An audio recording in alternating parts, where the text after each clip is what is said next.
Tous. Aujourd'hui, nous continuons dans le 5e chapitre de Tanya. Je pense que ça sera suite et fin, parce qu'après on passera dans un autre registre. À partir du 6e, ça va vraiment vers quelque chose d'autre. Et aujourd'hui, ce qu'on va voir ensemble, c'est le gros dilemme qu'on a dans la religion, et particulièrement avant qu'on parte en vacances, pour ceux qui partent en vacances, ou ceux qui sont en vacances toute l'année. Qu'est-ce qui est plus important dans la vie, apprendre ou accomplir? Si j'ai 1 heure de temps, midi et demi, je fixe un cours. Est-ce qu'il faut mettre le temps sur l'étude ou vaut mieux mettre le temps sur la pratique? Je vais participer à un cours sur le dégât de la fumée, très dangereux de fumer, rentrer dans un bureau où il y a une atmosphère de fumée. Et la question que des fois, tu peux aller chez les plus grands conférenciers, le meilleur conférencier qui va t'expliquer les différents dégâts que peut causer la cigarette. Et de l'autre côté, lui-même, il a une cigarette dans la bouche. Ou bien, tu peux aller voir quelqu'un qui ne connaît pas forcément les dégâts de la cigarette, mais à la place, il a arrêté de fumer. Et la question, elle est, qui est dans une meilleure situation? Celui qui a arrêté de fumer, celui qui ne fume pas, ou celui qui a appris quelles sont les différentes causes et dégâts que peut causer la cigarette? Et c'est le même dilemme qu'on peut avoir quand on vient à un cours en général. Les gens viennent à un cours et se disent, j'ai maintenant 1 heure de temps, je vais aller faire de la musculation, je vais aller entretenir mon corps, c'est aussi important, la Torah considère que c'est énormément important. Ou bien, je vais aller prendre 1 heure d'étude, enrichir mes connaissances. C'est un dilemme qu'il y a entre, en 2 mots, la pratique des mitzvot et l'étude de la Torah. Qu'est-ce qu'on doit choisir? On va voir après pourquoi la Torah, elle te dit que la Torah est considérée comme le manger de l'âme.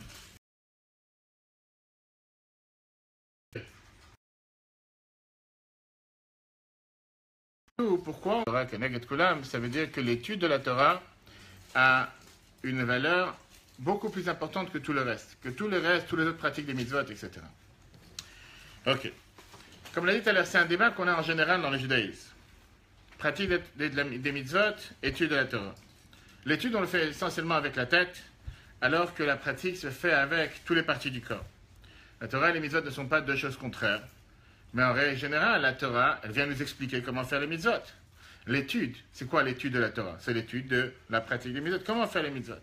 Comment faire les mitzvot? Je sais à travers l'étude. Plus j'apprends, plus je sais comment pratiquer. Je ne peux pas pratiquer si je ne sais pas comment pratiquer. Bien sûr, on peut avoir quelqu'un qui va me donner les grandes lignes, fait telle et telle chose. Dans le 4e chapitre de Tanya, on a déjà vu l'importance des mitzvot, qui donne la possibilité à un juif de s'attacher à Dieu. Ce qu'on ne peut pas faire d'une autre manière. La seule manière de s'attacher à Dieu, c'est en faisant sa volonté. On a parlé de ça longuement.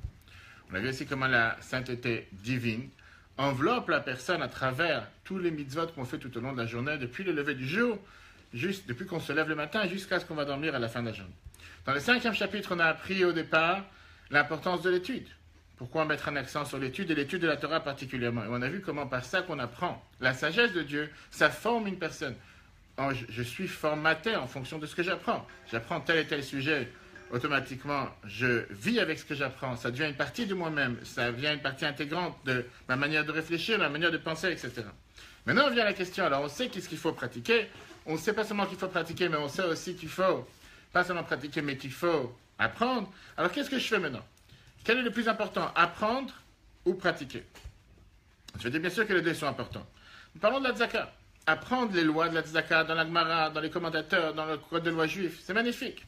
Ou bien, je dis, je ne prends pas la tête avec l'étude. Qu'est-ce que tu veux? Tu veux que je te fasse un don en tzedaka? Je te fais le don. Tu n'as pas besoin de savoir ni comment, ni quoi, ni tous les détails. Je ne sais pas si on va pouvoir répondre à la question aujourd'hui, en peu de temps. Mais on va voir déjà la première partie de la réponse qui est que si je prends premier niveau, l'étude sans apprendre, sans pratiquer, ne sert à rien. Tout le but de l'étude, c'est pour pouvoir me montrer comment pratiquer. Et donc, puisque le but principal, c'est quoi? C'est la pratique. L'étude est un moyen pour la pratique. Prenons, comme l'a dit tout à l'heure, les dégâts de la cigarette. C'est sûr que toute l'idée qu'il y a avec toutes les études qui sont faites pour montrer aux personnes, montrer sur des paquets de cigarettes des photos bizarres et des photos qui peuvent faire en sorte que les gens soient dégoûtés de la cigarette. Tout le but, c'est pour que les gens arrêtent de fumer. C'est pas juste pour leur apprendre les malfaits de la cigarette. C'est juste pour leur dire comme quoi il faut pas fumer, il faut arrêter de fumer. Et donc le but c'est quoi? Le but c'est la pratique, arrêter de fumer. L'étude, et tout ce qu'on essaie d'enseigner et apprendre aux gens, c'est un moyen pour mettre en pratique ce qu'ils ont appris. Et donc, la finalité, elle est que mettre en pratique, c'est beaucoup plus important que l'étude. On peut avoir ça avec le régime, on peut avoir ça avec la santé, on peut avoir ça avec l'éducation, on peut avoir ça avec le couple, on peut avoir ça avec tout. Ouais, donc tu donnais l'exemple de la tzedaka, si on ne sait pas comment donner, qu'est-ce qu'il faut avoir comme pensée au moment où tu donnes, quelles sont les conditions pour pouvoir faire en sorte que la tzedaka soit valable, à qui, comment, qu'est-ce qu'il faut vérifier. Tu peux faire 1000 actions toute ta vie et passer à côté de la maison. C'est pas passer à côté, parce qu'on va tout de suite voir d'abord on commence, on n'a pas encore terminé. Et on va tout de suite voir qu'au final, quand tu as pris justement l'exemple de la tzedaka à la Torah, elle te dit qu'au final, tu as fait vivre le pauvre ou pas. Grâce à toi, tu peux manger aujourd'hui.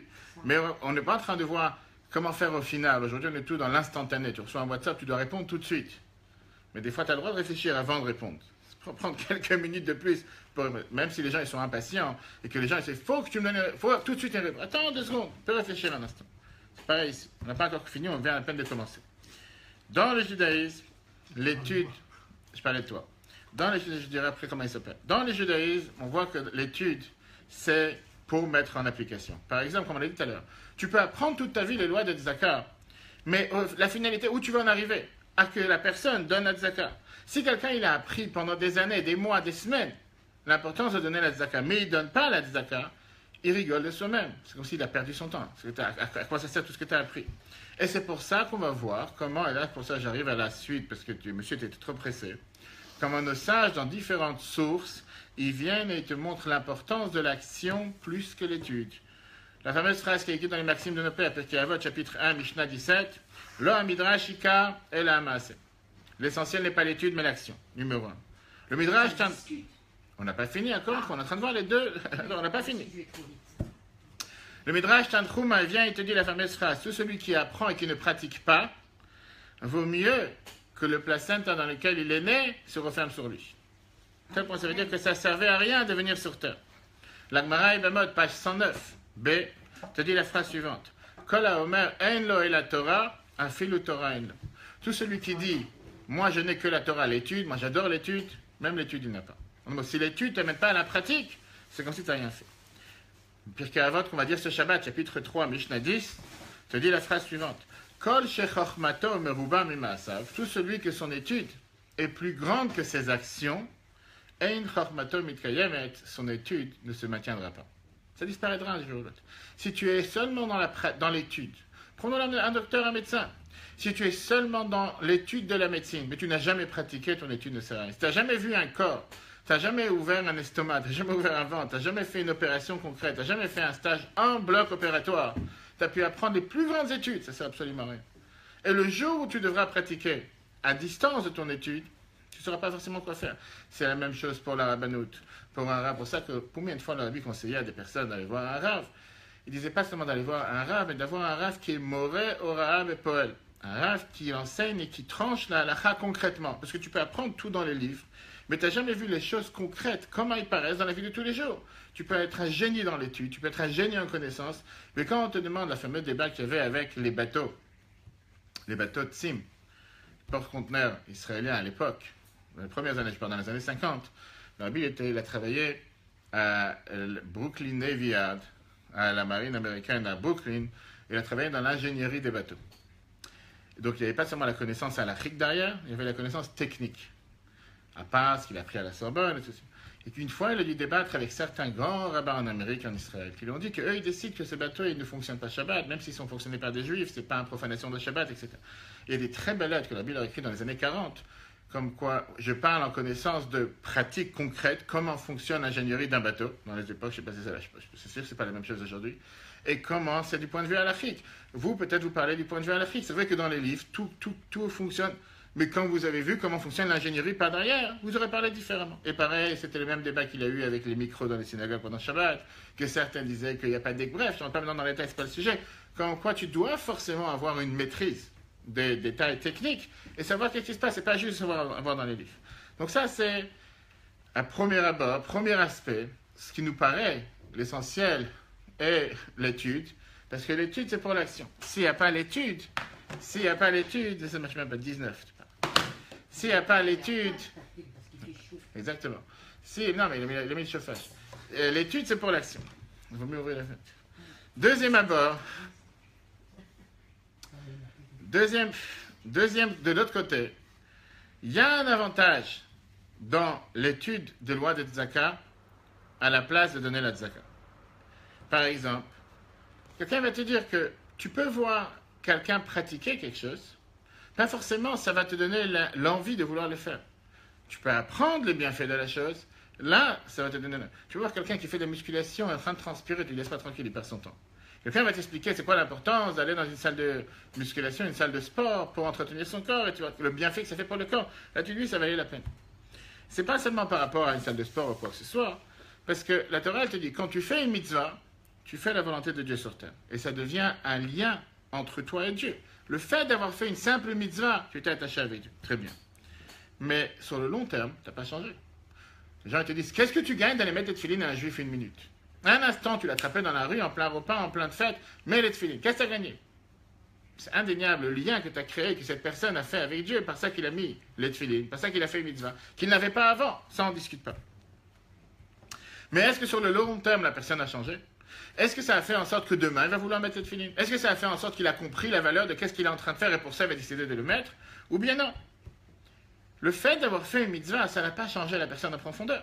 Ça a changé la personne sur l'instantané, que maintenant, il a créé un lien avec Dieu. C'est pas forcément que sa manière de penser, sa manière de ressentir et sa manière de voir les choses dans le monde ont totalement changé. Il a fait une mitzvah au moment précis où il a fait. Et peut-être que la minute d'avant et la minute d'après, il est resté exactement le même.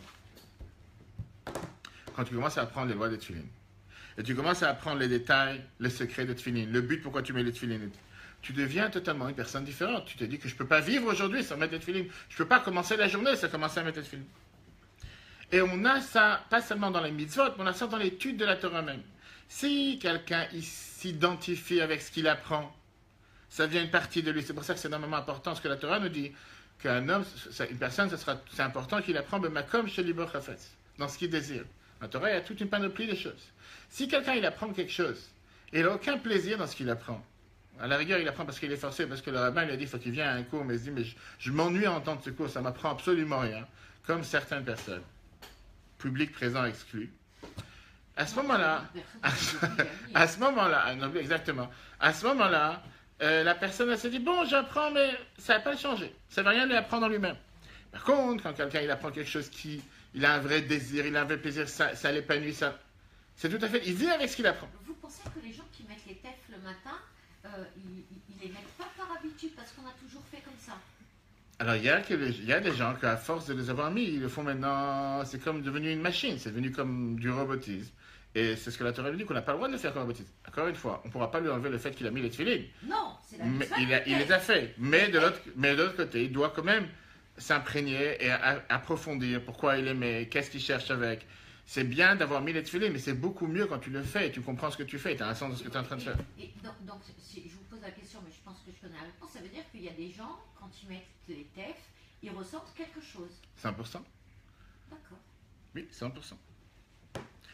Donc ça, c'est l'action. Quand tu parles de l'étude, ça a un impact sur la personne de l'intérieur, pas de l'extérieur. C'est pas juste que tu as mis les tefilines, ça te laisse une trace sur les mains. De l'intérieur, quand tu apprends quelque chose, c'est totalement différent. Quand tu apprends la Torah, tu as compris la Torah, elle pénètre à l'intérieur de toi-même. Et ça reste pour chez toi de manière éternelle. Tu deviens une autre personne. La sagesse de Dieu s'installe et devient unie avec la sagesse de la personne et ça transforme la personne de l'intérieur. Automatiquement, quand je mets les deux sur la balance, d'un côté on te dit que l'étude c'est pour l'action et s'il n'y a pas d'action ça ne vaut rien l'étude. De l'autre côté on te dit que l'étude c'est beaucoup plus important parce que grâce à l'étude tu te transformes alors que par l'action tu n'es pas forcément transformé. Qu'est-ce qui est juste? La réponse elle est que les deux sont justes. Il faut et l'étude et il faut et l'action. D'un côté quand tu apprends, ça forcément crie à l'intérieur de toi, alors pratique, parce que tu as appris. De l'autre côté, par ça que donc automatiquement la pratique est plus importante. De l'autre côté, quand tu apprends, ça change la personne de manière totalement différente que s'il pratiquerait sans apprendre. Et donc il faut les deux. Et c'est pour ça que ça nous ramène au débat fameux qu'il y a dans l'Agmara Kiddushin, page 40b, dans laquelle l'Agmara nous fait le fameux débat. Qu'est-ce qui est plus important? Talmud Gadol ou bien Maaseh Gadol? Est-ce que l'étude est plus importante, plus grande, ou bien est-ce que l'action est beaucoup plus grande? Et chacun, il vient et il débat de l'Agmara, ce n'est pas le sujet d'aujourd'hui. Et à la fin, Nanu, Kulam, Vembrou, l'Agmara, elle termine en te disant, ils ont tous été d'accord, et ils ont tous dit, Talmud Gadol, c'est l'étude qui est plus grande, plus importante. Pourquoi? Chez Talmud, Mevi les démassés. Parce que travers l'étude, j'amène à l'action. Viens Rashi, commentateur de l'Agmara, Rashi, il te dit, Nimtsa, de l'âge déduit, que Shneem Beyado. Par ça que tu as étudié d'abord, après tu as pratiqué, tu as gagné les deux. Tu as gagné les deux en un. Tu n'as pas juste eu la pratique. Ça veut dire bien sûr qu'il y a un avantage dans l'étude, comme l'Agmara l'a dit. De l'autre côté, c'est pas pour que l'étude reste une étude en soi, une belle science. C'est pour que l'étude t'amène à la pratique. Donc au final, les deux sont importants. C'est le fameux débat qu'on a bientôt dans 2 mois, presque, oui, 2 mois. On aura la fête des Sukkot. Le fameux débat qu'on a chaque année avec le Lulav et le Hadas. C'est quoi le Lulav? Le Lulav, c'est ce qui représente, on a dit, ce qui a un goût et qui n'a pas d'odeur, les dates. Ce qui représente en général l'étude de la Torah. Alors que le Hadas, c'est celui qui a une odeur mais qui n'a pas de goût. L'odeur, c'est le Hadas, c'est la feuille de myrte, qui a une très bonne odeur. Ça représente ceux qui font les bonnes actions mais qui n'apprennent pas. Quel est le Etrog? Le Etrog, c'est celui qui réunit les deux, qui a et l'étude et la pratique, et l'odeur et le goût. Néanmoins, sur qui on fait la bracha? On ne fait pas la bracha sur le Etrog, sur le Cédra, on fait sur le Lulav, pour nous dire que concrètement, avec ça, quelle est l'importance de... Il vient et nous dit que l'importance de la compréhension de la Torah sur tous les mitzvot, soit les mitzvot qui sont avec l'action, soit les mitzvot qui sont avec la parole, et même sur la mitzvah d'étudier la Torah. Parce que quand tu fais une mitzvah, la mitzvah elle passe à travers l'homme, mais ça ne devient pas une partie de la personnalité. Quand tu apprends la Torah, la sagesse de Dieu, comme on l'a vu la dernière fois, devient une partie intégrale de la sagesse de l'homme. Ça ne veut pas dire que tu peux que te dire, j'ai compris le bon Dieu, je suis maintenant à la place du bon Dieu, je suis capable de tout comprendre parce que j'ai appris. Mais non, c'est seulement que grâce à ça, tu es beaucoup plus encouragé à faire. Donc c'est sûr que, on verra à la fin, on a à peine commencé. Est-ce que tu conseilles à quelqu'un de faire ou de pratiquer? D'apprendre ou de pratiquer, il n'y a pas ou ça ou ça. Tu dois avoir les deux. C'est sûr que sur l'instantané, si j'ai 1 minute, est-ce que j'ai passé 1 minute à apprendre ou à faire? Va faire la misère que tu dois faire aujourd'hui. Parce que tu peux passer toute la journée à apprendre l'importance de mettre tes tefilines. Si tu ne les as pas mis, ça ne sert absolument à rien. Aujourd'hui, tu devais mettre tes tefilines. Mais, si tu peux prendre un peu plus de temps pour t'investir, passer ton temps à comprendre qu'est-ce que tu es en train de faire, c'est un autre sens. Les autres, ça c'est le grand avantage. De là, Venifla, Denketz. L'énorme avantage. Pas seulement un énorme avantage, mais Venifla, un merveilleux avantage sans limite. Asher, mitzvah, Tidiat, Torah, Vasagata, qu'il y a dans la mitzvah de comprendre la Torah. Alcool, la mitzvah massir sur toutes les mitzvot pratiques. Afilo al mitzvot atluyot bedibur, même sur les mitzvot qui dépendent de la parole, comme étude de la Torah. Et il te dit, par exemple, Afilo al mitzvot al-mutor asher bedibur, même sur les mitzvot qui sont apprendre la Torah. Quand on apprend la Torah, comme on est en train de faire, on fait une mitzvah. C'est quoi l'avantage? Qu'à quand la mitzvot chez bedibur, c'est à travers tous les mitzvot qui sont avec la parole et l'action. Akadosh Baruch ou Malbishet Nefesh, Dieu il s'habille dans l'âme de la personne, ou Makifa Rachel Meroshev Adragla, et ça enveloppe la personne avec cette lumière de Dieu de la tête jusqu'aux pieds. Ou Bidiat Torah, quand j'apprends, j'ai des connaissances de Torah. Milvat Sechel Melubash Bechokmat Hashem, à part le fait que mon intelligence s'habille avec l'intelligence, la sagesse de Dieu. Inegam Chokmat Hashem Bekebo, la sagesse de Dieu devient une partie prenante à l'intérieur de mon cerveau. C'est pas le fait que je suis en train d'apprendre le plus beau cadeau que Dieu a donné au peuple juif, qui est la Torah. Mon cerveau devient imprégné avec ce que je suis en train d'apprendre. Et donc, mon cerveau s'habitue à penser avec une façon de Torah. Et te dit, bien sûr, on parle de quoi? Fais pas un doute, ne pense pas que tu deviens le bon Dieu parce que tu as pris un morceau de Torah ou tu as pris une heure de Torah. Par ça, qu'est-ce que le sechel, son intelligence, peut comprendre et peut capter avec ton intelligence? Ce que tu es capable de comprendre, mais dis à ta Torah avec la connaissance de la Torah. Chacun selon son sechel, selon sa connaissance. Le corps qui est diatov, asagatov, parda, c'est la manière comment il est capable de comprendre les différentes manières comment on explique la Torah. Ça, c'est ce qu'on vient de dire. Fameuse histoire avec le rabbi de Kotsk, Menachem Mendel de Kotsk, qui était connu pour ses phrases très piquantes, très, je dirais, pointilleuses, très directes. Une fois, il y a quelqu'un qui est venu, un grand sage, un grand érudit qui est venu le voir. Et il s'est dit que ici, il n'y a pas besoin de perdre le temps à apprendre, j'ai déjà appris assez. Maintenant, Ça ne sert à rien d'apprendre, je peux passer mon temps à étudier, à prier. Rabbi Dekos qui lui ont dit, les sages dans l'Agmara nous disent sur un Talmid Chacham, Mila Kreso Beshas Upaskim. Il a rempli son ventre avec l'Agmara et avec tous les commentateurs de l'Agmara. Pourquoi on ne dit pas il a rempli sa tête? Il y a toujours des phrases intéressantes comme ça. Il a dit la phrase suivante. De la même manière que le ventre se remplit tous les jours, et tous les jours on sent qu'on a un corps faim, hein. Pareil, un Talmid Chacham, il a besoin d'être affamé tous les jours à vouloir étudier la Torah de nouveau. Celui qui n'est pas affamé à l'étude, il n'a rien à faire chez moi.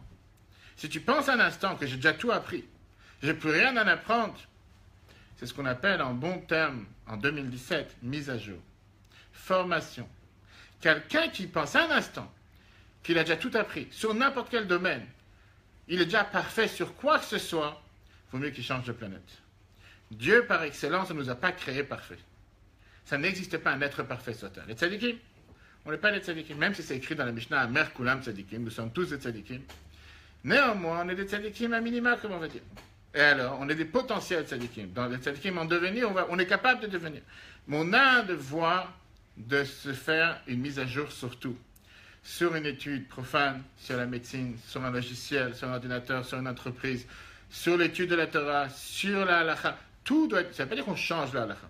C'est-à-dire qu'on prend la halakha qui est écrite dans les textes, comment l'adapter à des produits et des éléments que nous avons aujourd'hui, que les Shulchan Aruch n'en parlent pas il y a 200 ans et 300 ans, sans changer la halakha. Comment l'adapter à ce qu'on a aujourd'hui? Ok. On a vu tout à l'heure que étude, ça nourrit l'âme. En même temps, il faut être très présomptueux pour penser qu'on connaît déjà tout et qu'on n'a plus besoin d'apprendre. Beaucoup de gens sur Terre s'imaginent que le fait qu'ils ont déjà fait une fois, ils ont appris 5 ans de leur vie pour une médecine, ou 5 ans de leur vie pour n'importe quel domaine, ils savent déjà. Le problème, c'est qu'on vit dans un monde où les choses changent tellement rapidement que si on ne se met pas à jour à tous les niveaux, inclus au niveau halachique, inclus au niveau rabbinique, tu es obligé d'apprendre pour pouvoir faire en sorte de comprendre, analyser en fonction et en termes de ce qui se passe aujourd'hui. Parce on a vu tout à l'heure que l'étude devient le manger de l'âme. Manger de l'âme.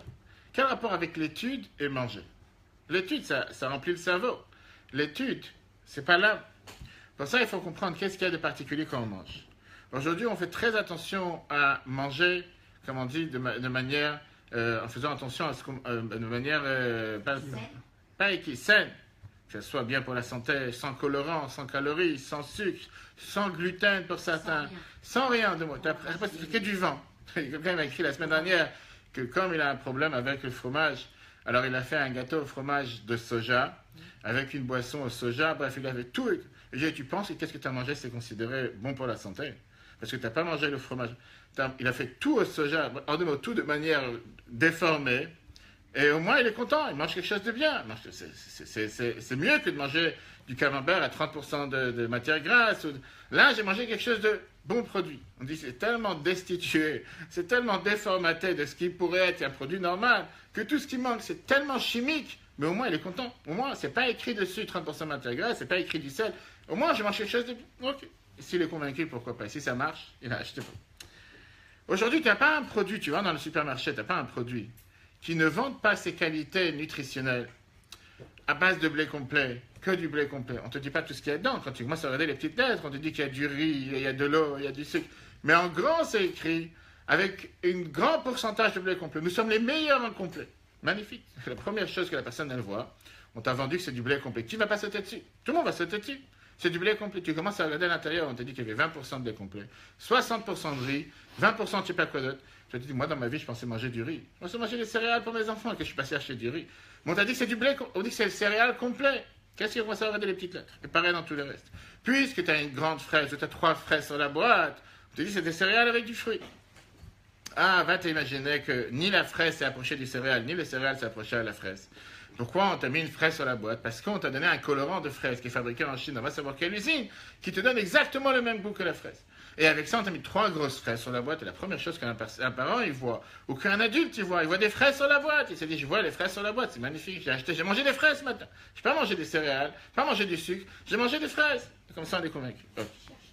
Viens la Torah, elle te dit, pourquoi c'est important réellement que le manger qu'on mange soit un manger qui soit un manger sain, un manger propre pour la santé? Pas de bêtises, on ne parle pas maintenant de cachet, c'est sûr qu'on parle de cachet. Parce que le manger pénètre à l'intérieur du corps de l'homme. Et alors, de l'être humain. On a des autres besoins. On a besoin d'être habillé, on a besoin d'avoir une maison, l'argent.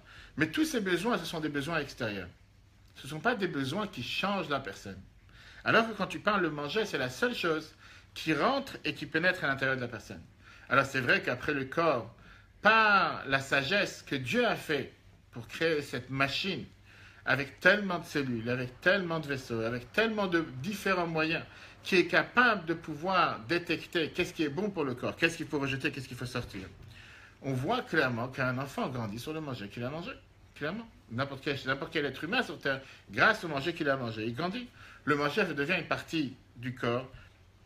Et même en tant qu'être humain, si on ne grandit pas sans arrêt, en hauteur, il y en a qui grandissent en largeur. Je parle pour moi. Parce que le manger devient une partie de ton corps. Et c'est pour ça que des fois, un certain manger que quelqu'un il a mangé, ça peut développer, que Dieu nous en préserve, certaines maladies sur le long terme. Par exemple, certaines graisses que quelqu'un il a mangées, pas seulement certaines graisses, certains sucres. Avec le temps, ça peut boucher les artères. Et malheureusement, que Dieu nous en préserve après des dizaines d'années, ça peut causer des fois des infarctus, des crises cardiaques, et que Dieu nous en préserve. De là est l'importance du manger qu'on fait pénétrer à l'intérieur de notre corps, soit parce qu'en faisant attention du manger qui est bon pour la santé, et surtout en mangeant du manger caché. Comme les commentateurs nous disent dans tous les mefarshim, que le manger a un impact direct sur les qualités de l'âme. Manger caché, ça montre sur des qualités et des attributs cachers, qu'il n'y a pas de violence, de ne pas les dévorer, etc., etc. Et le contraire, malheureusement, j'ai le contraire, et tout de suite faire une parenthèse pour nos amis non-juifs, n'ont pas de devoir de manger caché. Et ce n'est pas parce qu'ils mangent du non-caché qu'ils deviennent forcément des animaux. Mais pour un juif, Dieu, il attend de lui d'avoir un régime particulier. Ce régime particulier, c'est de manger caché. Ça, c'est l'exemple. Vient la Torah, elle te dit de la même manière que le manger pénètre à l'intérieur du corps. Exactement la même chose, c'est avec la Torah. Quand quelqu'un, il apprend la Torah, pas seulement il apprend la Torah devient une partie intégrale de ce qu'il comprend, de son cerveau, et ça reste à l'intérieur de lui de manière éternelle, à tel point que David Ameller, le roi David, il te dit la fameuse phrase, « Torah tra betoch me'ai » ta Torah fait partie de mes intestins. Tu peux savoir, tu peux détecter aujourd'hui avec un scanner ou un IRM où se trouve la Torah dans tes intestins, comme ça il dit David Ameller. Et c'est pour ça qu'on a vu tout à l'heure que les sages nous disent que tu as rempli ton ventre avec l'Agmara et avec les commentaires de l'Agmara. De la même manière que manger donne de l'importance et de la vitalité au corps.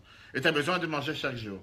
Et si tu t'arrêtes de manger comme on a eu le jeûne il y a quelque temps, et si Dieu veut, la semaine prochaine il n'y aura pas de jeûne parce que ma chère sera là avant. Et si ma chère qui n'est pas là, que Dieu nous en préserve, alors on devra jeûner les jeûnes de Tisha B'Av. De la même manière que tu dois manger tous les jours, la Torah donne de la vitalité à l'anshama. La Torah donne de la vitalité à l'âme. Afin que l'âme puisse s'exprimer, puisse agir, tu as besoin de la nourrir tous les jours. Ça n'existe pas de dire je me nourris une fois par semaine, je me nourris une fois par mois, ou bien je vais payer quelqu'un pour qu'il se nourrit pour moi.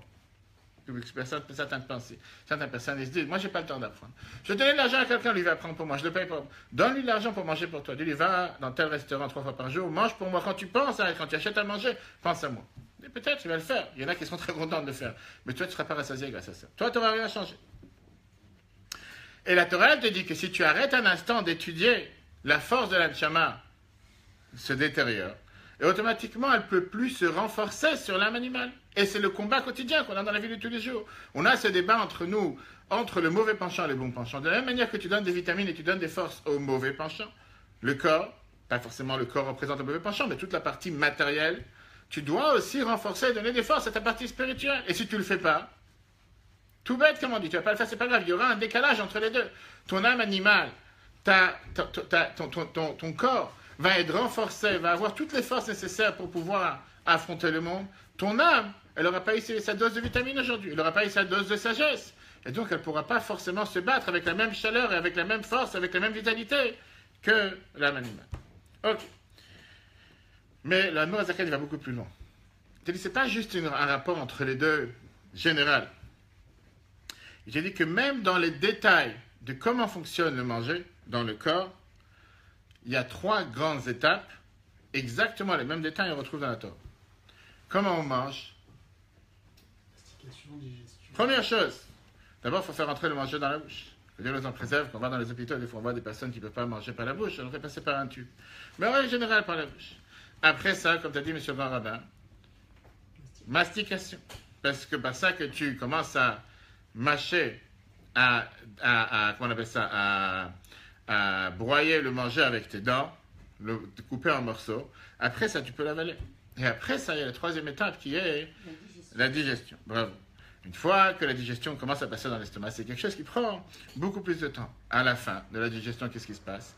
Les valeurs nutritionnelles du manger deviennent une partie intégrale du corps et les déchets sortent à l'extérieur.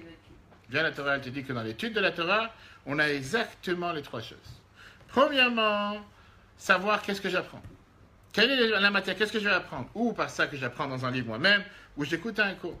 Mais ça, c'est le premier aspect. C'est pas forcément que j'ai compris les choses. D'abord, je suis en mode réception. Je fais rentrer le manger dans la bouche, je fais rentrer la Torah dans ma tête. Après ça, il y a mâcher. Une fois qu'on commence à poser des questions, participer, détailler, rentrer dans tous les différents détails. Vérifier, comparer, jusqu'à ce qu'à la fin, je comprends ce que j'ai fait, je comprends ce que j'ai appris, et je l'intègre de tous ces détails, de tous ces côtés. Même si la Torah est infinie, on ne pourra jamais tout apprendre. Mais sur le sujet précis que je viens d'apprendre pendant une demi-heure, une heure, ça j'écoute. Après, il y a la digestion et l'internalisation, qui veut dire, maintenant que j'ai appris, maintenant que j'ai compris le sujet que je viens d'apprendre, maintenant je commence à l'internaliser, ça pénètre dans mon cerveau, et ça a un impact, et ça change ma manière de penser, et ça reflète sur la manière comment je vais agir dans la journée. Et c'est pour ça que des fois, malheureusement, tu peux avoir une personne religieuse qui agit avec des valeurs contre la Torah, mais il n'a pas internalisé ce qu'il a appris. C'était une belle science, c'était une belle étude, mais ça n'a pas eu aucun impact sur sa fonction de tous les jours. C'est pour ça que la Torah, elle te dit que la Torah n'est pas juste un livre d'études, c'est pas juste un livre d'histoire, mais c'est un livre d'enseignement. Comment vivre dans la vie de tous les jours. Combien de temps prend pour la première étape, pour deuxième étape et pour la troisième étape? Combien de temps prend pour faire entrer le manger dans la bouche, faire travailler, mâcher et digérer? Et dans quelle étape nous sommes au moment où on est en train de parler?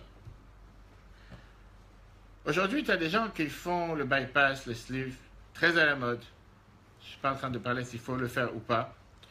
Mais tu as des gens qui sont convaincus, parce que j'ai fait un bypass sur un sleeve, automatiquement j'ai compris pourquoi il ne faut pas manger telle ou telle chose.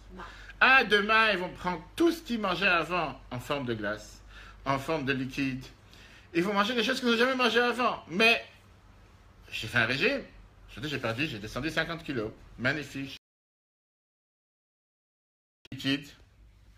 Mais je crois que ça. Je ne peux pas manger. Quelqu'un qui a fait un bypass, son estomac est beaucoup plus petit. S'il a un grand morceau de gâteau, un grand morceau de viande, dès qu'il mange un petit morceau, il est déjà plein.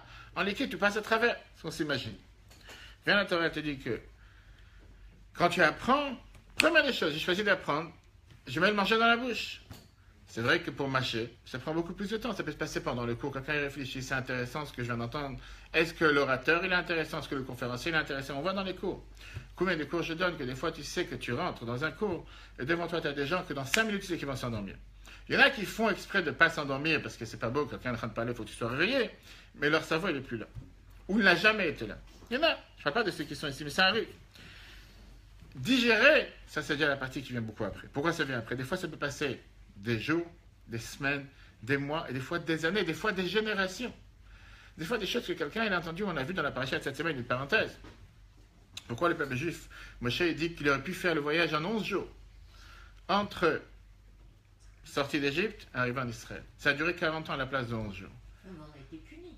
Puni, pas puni, on ne rentre pas dans les détails, est-ce que c'était une punition, ça aurait pu être une punition, mais la réalité, pourquoi ça a pris 40 jours? La paracha nous explique. Rashi nous dit, en 40 ans, vous avez été capable d'internaliser ce que vous avez reçu en Sinaï. Ah oui. La preuve est que jusqu'à présent que vous êtes sortis, vous étiez comme, vous avez pur esclave, qui n'ont absolument rien compris. Et la preuve est qu'à peine quelques semaines après avoir reçu la Torah au Mont Sinaï, 40 jours, le Vaudor. Et tout le monde demande, comment est-ce possible? Diplé, Mont Sinaï, des gens qui ont tellement vu les choses, comment ils étaient capables de faire une telle erreur? Parce qu'ils n'ont pas internalisé, ils n'ont pas digéré. Ils ont reçu le manger, c'est comme quelqu'un que Dieu nous en préserve, il a mangé quelque chose qui n'était pas bon pour son corps. Il vomit juste après. Il n'a pas profité de ce qu'il a mangé. Il n'a eu aucun profit. Le dernier paragraphe, le prochain paragraphe qu'on va tout de suite voir, la Mozakan, il explique pourquoi le manger, c'est une partie, pourquoi l'étude, c'est comme à manger pour l'âme. De la même manière que le manger rentre à l'intérieur du corps et nourrit le corps, la sagesse de Dieu, ça renourrit la sagesse de l'homme, mais ça devient une partie de lui. Et il amène un morceau du Zohar, dans lequel le Zohar te dit que les âmes, les Neshamot, ils ont un habit et un manger au monde futur. L'habit, c'est les mitzvot, et le manger, c'est la Torah qu'ils ont appris pour s'attacher avec Dieu. Et une Neshama a besoin forcément d'avoir les deux. J'ai lu le texte. Ou le fiche, et bien la Torah de la même manière que dans la compréhension de la Torah.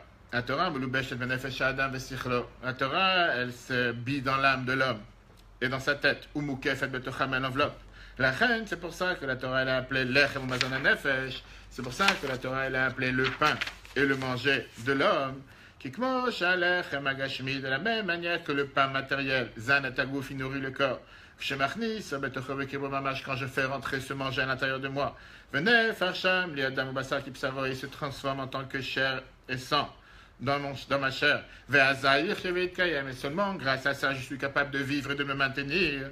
Car, la Torah de la même manière, avec la connaissance de la Torah, et sa compréhension, dans l'âme de l'homme, chez l'homme d'Aetef, que tu l'apprends bien, en méditant avec ton cerveau, jusqu'à ce que ça s'intègre dans ton cerveau. Ou ça s'unit avec toi. Et tu deviens totalement un avec ce que tu apprends. Ça devient comme du manger pour l'âme. Et de la vie à l'intérieur de l'âme. De qui? De Dieu qui est infini. Qui est habillé dans la sagesse, dans la Torah, qui est à l'intérieur de l'âme, de la Torah qui a appris la personne à travers son âme. Et c'est ça qui est écrit, David Amelech, le roi David dit que ta Torah est dans mes entrailles. Moi, comme c'est écrit dans la Kabbale, Sham Amdal Perek Gimel, la porte 44, chapitre 3, chez le Gushan, Shamot Began, que les habits des âmes dans le monde futur, dans le paradis, Ein mitzvot, c'est les mitzvot. Vers la Torah, et c'est quoi la Torah? Amazon, c'est le manger, l'inshamot pour les âmes, Shasku, Baolam, Azeh, Betorah, Lishma, qui se sont occupés d'étudier la Torah dans ce monde précis, comme c'est écrit dans les Zohar Vayakel, page 210. Qu'est-ce que ça veut dire l'ishma? Qu'est-ce que ça veut dire apprendre la Torah? Parce que Dieu l'a demandé d'apprendre la Torah. Haïnu, ça veut dire que dès le kasher nafshel Hashem pour attacher son âme à Dieu, à l'aider à sagat la Torah parce qu'il a compris la Torah. Ish que fisicho, chacun selon sa compréhension, comme comme c'est écrit dans Priyatzraim dans la Kabbale. Ok. Une fois, le Tzemar Tzedek, qui était le troisième rabbi de Chabad, et son fils le Maharash étaient assis ensemble avec le rabbi de Lublin, le Gaon de Lublin, le Chosé de Lublin. Lui, il ne mangeait pas. Alors, il Maharash, il le supplie, il fait mange quelque chose. On est assis ensemble en train de manger. Et le Tzemar Tzedek, il lui dit, ça se peut qu'il a tellement appris la Torah, de ça, il a été rassasié. Comme des gens, des tzadikim, parfois on voit que les tzadikim, ils vivaient avec très peu de manger et boisson. Parce que la Torah qu'ils apprenaient n'avait pas seulement un impact sur leur âme, mais ça avait un impact sur leur corps. Avec ça, chers amis, on a vu la différence qu'il y a entre, pas seulement, on va terminer le 5e chapitre tout de suite, on a vu la différence qu'il y a entre l'étude et l'action, et l'importance d'avoir les deux ensemble. Terminons le 5e chapitre.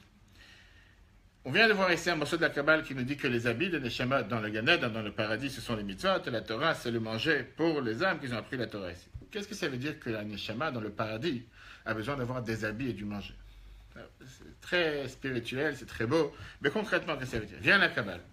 Et la Kabbale, elle t'explique que de la même manière qu'on a besoin d'avoir dans ce monde pour vivre, du manger et des habits pour pouvoir vivre, survivre, la Neshama, elle a besoin d'avoir des habits et du manger pour pouvoir vivre, recevoir, intégrer, profiter de la lumière spirituelle qu'il y a dans le monde d'en haut. Et les habits, ce sont les mitzvot, et la Torah, c'est le manger. De toute façon, la nourriture de l'âme est aussi importante que la nourriture. Oui, mais comme on a parlé du Gan Eden, du paradis, donc on te dit qu'est-ce que j'ai déjà besoin là-bas?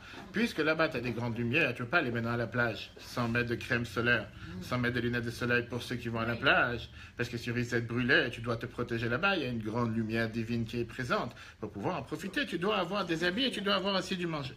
Mais là, ça vient nous montrer pourquoi on t'a comparé dans la Kabbale les habits au manger, les habits au mitzvot et la Torah au manger.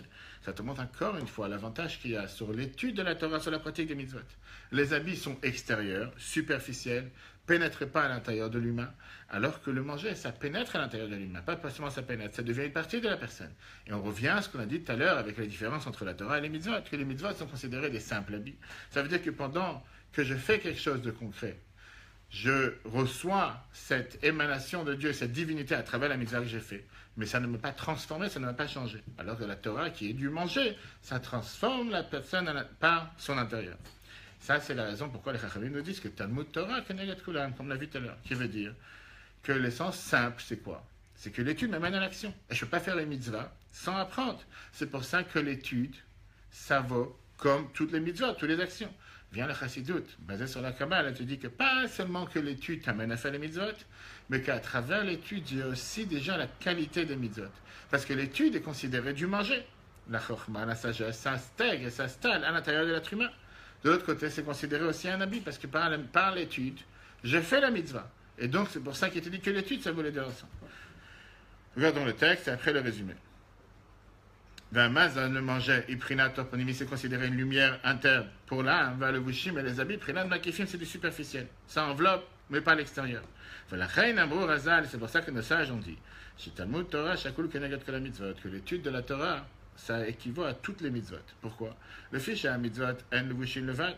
Les mitzvot, ce sont des commandements, sont des simples habits.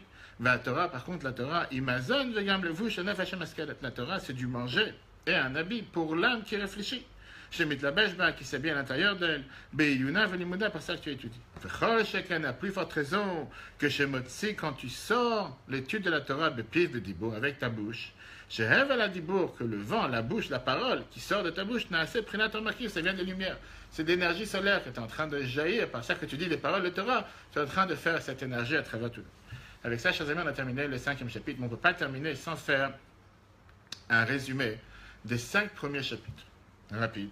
Parce que les 5 premiers chapitres, c'est une partie, c'est un bloc, et après on passera au 6e, du 6 au 10, qui est un deuxième bloc. Tout d'abord, ce qu'on a eu comme message aujourd'hui, c'est la comparaison entre la Torah et le manger. De la même manière que tu ne peux pas dire j'ai mangé hier et ça suffit, ou toi mange pour moi, et moi je me suffis de ce que tu manges, on a besoin de manger tout le temps pour pouvoir avoir des forces et d'énergie pour le corps. Pareil, tu ne peux pas dire j'ai appris la Torah hier, ça suffit pour hier, ça ne suffit pas pour aujourd'hui. On doit apprendre la Torah en continu, formation continue. Ça ne veut pas être que j'ai appris hier, j'ai appris il y a 1 an, j'ai appris il y a 10 ans et ça suffit. On doit apprendre comme la Torah nous dit. On dit ça dans les phrases de Ma'arif tous les soirs, la prière du soir, vers Gita Boy, Mavalala. Tu dois apprendre la Torah jour et nuit. On ne parle pas maintenant de la quantité. Parce que la Torah te dit clairement dans les lois d'études que tu peux te suffire en apprenant 5 minutes le matin, 5 minutes le soir. Et on revient pour la 1000e fois sur la sagesse énorme du Rabbi de Lubavitch qui nous a donné ses études quotidiennes depuis plus de 50 ans avec le Chitat, le Chumash, le Teilim. C'était quoi l'idée derrière? Comme beaucoup nous disent, le Rabbi voulait que, quoi que tu tournes, n'importe quelle journée, tu es imprégné par une étude. En ce moment, on est en train d'apprendre les lois du temple, comme basé sur le Midrash, que Dieu il a dit à Yecheskel. Est-ce que parce que le temple a été détruit, mon temple ne sera pas reconstruit? Qu'est-ce qu'on doit faire? Par ça, vous apprenez les lois du temple. Ça sera considéré comme si vous reconstruisez le temple pendant la période de 9 jours. Les lois du temple qui sont écrites dans Rambam, dans Maïmonide, dans la Gemara Tamid, etc. L'importance d'apprendre l'étude Maïmonide tous les jours. La mitzvah du jour, ça prend combien de temps? Ça prend même pas 30 secondes parfois. Une mitzvah ou deux. À part le fait d'être uni avec tout le peuple juif. L'idée qu'il y a derrière, c'est qu'il n'y a pas une journée qui est passée où je peux dire j'ai rien appris. Je suis juif, mais je n'ai pas ouvert un livre de Torah. Tu n'as pas forcément dit d'apprendre 1 heure de Torah tous les jours et d'avoir un cours 2 fois par jour. Mais de pouvoir, qu'est-ce qu'il y a? Mon petit livre de sagesse. Mais le livre est très beau sur la table. Mais l'essentiel, c'est que la sagesse ne reste pas sur la table. Faut que la sagesse demande. C'est pour ça qu'on apprend la mitzvah du jour tous les jours. C'est pour ça qu'on apprend le chumash tous les jours. Les psaumes tous les jours. Tu vis tous les jours avec un moment de Torah. Bien sûr que c'est celui qui peut apprendre plus qu'il apprend plus. De l'autre côté, on a vu que celui qui arrête d'apprendre, automatiquement, sa neshama se désintègre. Puis la neshama, elle sera toujours à l'intérieur. Mais elle va se affaiblir et face à un combat, face à une épreuve, comment il va agir? Face à une épreuve matérielle, le fait qu'il a nourri son corps sans arrêt, mais qu'il n'a pas nourri son âme. Son âme est en perte d'équivalence par rapport à son corps. Avec ça, comme on dit, on vient de finir un bloc. Un bloc tellement riche. D'abord, on a appris à connaître soi-même. Qui nous sommes. On a compris surtout, pas seulement qui nous sommes, mais on a compris qu'est-ce que Dieu il attend de nous sur terre avec les 5 premiers chapitres. Rapide, chronométré. Chapitre numéro 1, on a commencé avec d'abord la question je suis un tzaddik, je suis un rachat, je suis un intermédiaire, et on a vu quelle est la différence entre la personnalité, comment elle est à l'extérieur, face comment elle est à l'intérieur. Qui veut dire, l'Admour Hazakri nous a mis les bases du Tanya, qui te fait comprendre que chacun d'entre nous a 2 âmes, l'âme divine et l'âme animale. L'âme animale, c'est elle qui gère toute la partie du corps, qui veut dire tous les besoins du corps, la vie, les instincts de la personne, les désirs de la personne, les envies de la personne. Et on a compris comme quoi on doit se demander qui je suis sur terre et où je me trouve. Ne pas juger par rapport au comportement, mais par rapport à l'essence de la personne. Et on a vu que nous avons 2 neshamot, 2 âmes, une âme qui est une âme divine, et Je une peux âme. savoir, moi, j'étais pas là. Mais il était là, mais comme on était là, il y en a qui sont là sans. Exact, ça c'est régulier. C'est quand tu mets la clim à 25 degrés qui s'allume jusqu'on termine, c'est très bien. Vas-y, continue. Ok, deuxième chapitre. Deuxième chapitre, on a vu Deux âmes. Une l'âme foi. divine Oui, l'âme divine. et l'âme matérielle. D'accord. L'âme glacée. Dans le deuxième chapitre, on s'est focalisé sur l'âme divine. Pour la question, On n'a pas fini. qu'est-ce que j'ai besoin ou qu'est-ce que Dieu veut. Oui. L'âme divine, on a dévoilé que chaque juif, il a cette neshama qui est une partie présente, une partie intégrale, une partie divine qui est à l'intérieur de chacun d'entre nous. De la même manière qu'un fils, un enfant, c'est une partie de son père, l'âme divine, c'est une partie de Dieu. Malgré qu'il y a des énormes différences dans chaque juif, différentes catégories du peuple juif. Néanmoins, on vient tous de la même source. Et on a vu l'exemple avec le corps, comme dans la formation d'un enfant, que chaque membre de l'enfant vient de la même source. Et ils ont la même identité, la même ADN, les mêmes gènes qu'ils ont reçus de leurs parents. Néanmoins, dans cette même molécule, dans cette même sperme, dans ce même embryon, s'est dévoilé, s'est développé des mains, deux pieds, un nez, une bouche. Et tout ça a formé un seul corps. C'est exactement la même chose dans le corps du peuple juif, qu'on a différentes personnalités, différentes personnes, différentes neshamas. Il y a une neshama qui doit être fait pour être un pied, une neshama qui est fait pour être une main, etc. Et une neshama qui est fait pour être un diamant. C'est pour ça qu'on a compris comment n'importe quel juif à l'intérieur de soi-même est un vrai diamant. Alors des fois, il faut juste y croire. Il faut juste enlever la poussière, juste enlever, gratter la poussière qui est à la surface pour aller chercher le diamant qui se trouve dans la profondeur.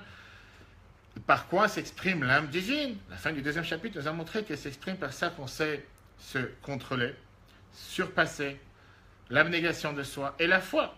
Avoir cette foi, c'est pas une foi qui dépend, c'est pas que j'ai une foi que le manger qui est en face de moi va me nourrir. Quelqu'un qui a faim, il mange. Je ne pose pas de question. Avoir la émouna, ça dépend de l'âme divine. Troisième chapitre, on a commencé à développer le plan. Je trouve que c'est très compliqué d'avoir la émouna. C'est compliqué, ça dépend pourquoi. De l'autre côté, je pense qu'en étant humain, si on n'a pas la foi, on peut des fois tellement rapidement être déçu de l'humanité, déçu du monde dans lequel nous vivons, déçu de l'entourage, qu'il vaut mieux s'attraper à la foi et se dire qu'il y a un monde, il y a un Dieu qui gère la planète, il y a un Dieu qui gère le monde, il y a un Dieu qui gère mon monde.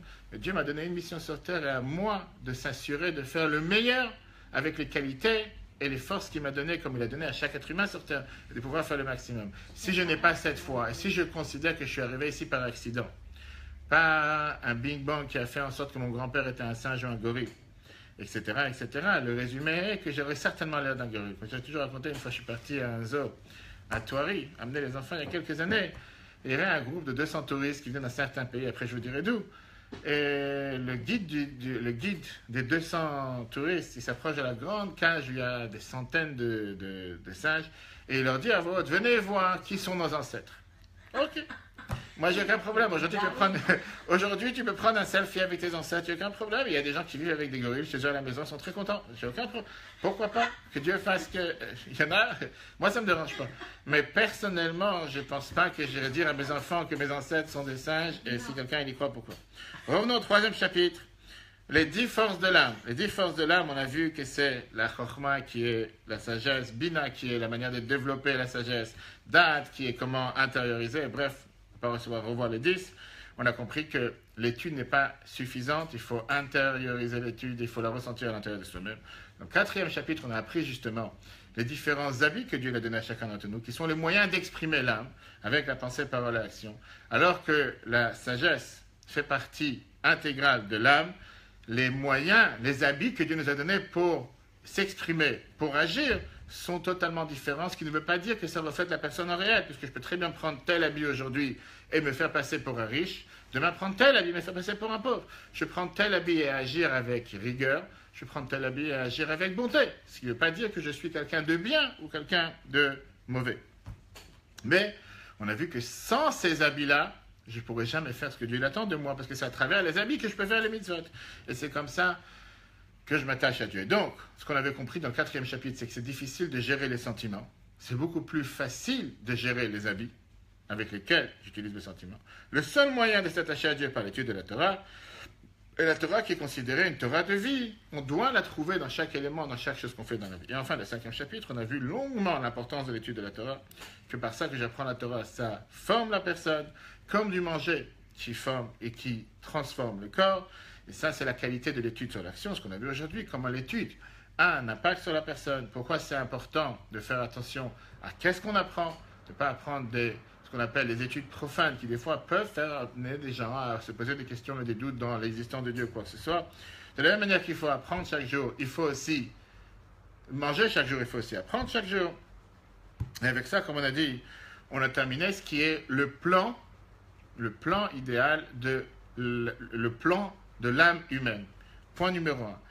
En comprenant les contraires que nous avons à l'intérieur de nous-mêmes, en comprenant la guerre qu'on a quotidiennement, on n'a encore pas développé cette guerre, mais qui se passe à l'intérieur de nous, qui dirige le corps, qui gagne et qui perd dans cette guerre quotidienne, quel rapport avec un tzaddik et quel rapport avec un rachid. Pour ça, juste l'introduction à ce qu'on va voir, si Dieu veut, le prochain cours, chapitre 6, 7, 8. Et dans le chapitre 6, 7, 8, on voit quelque chose qui est totalement différent. On va commencer à voir la deuxième moitié de la photo. Jusqu'à présent, on a parlé, si on peut dire, du bon côté. Mais là, on va commencer à dévoiler que le monde est rude. Le monde est dur. Et le premier mot avec lequel il commence le deuxième chapitre de Admor HaZaken, c'est que Dieu, il a créé l'un contre l'autre. Si tu penses que tu es arrivé sur une planète où chaque chose que tu vas vouloir faire de bien, on va t'accueillir avec les bras ouverts, on dit bienvenue à la jungle. Ça ne se passera pas d'une telle manière. De la même manière que dans la jungle, c'est la loi du plus fort. Que Dieu nous en préserve. Si quelqu'un a médité une fois, voir des animaux qui sont tout gentils, tout mignons, qui sont en train de brouter l'air, qui se font dévorer avec une telle sauvagerie par des lions, par des léopards, par qui que ce soit. Et c'est la loi de la jungle. Comme ça, Dieu il a fait le monde. On n'est pas en train d'essayer d'analyser les différentes faiblesses, les différentes manières de pouvoir détecter les dangers. On va voir que par rapport au corps, c'est exactement la même chose. Si on pense un instant, tout ce qu'on a développé ici, c'est l'âme divine, avec l'étude de la Torah, etc., on va commencer à voir comment les forces du mal, que la chassidoute et la mystique juive appellent ça sous forme de clipa, qui est la peau qui enveloppe le fruit, parfois peut être très rude. Et donc d'abord apprendre les techniques de l'âme animale, qu'est-ce qu'elle cherche, comment confronter, et ça c'est ce qu'on verra dans le chapitre 6, 7, 8.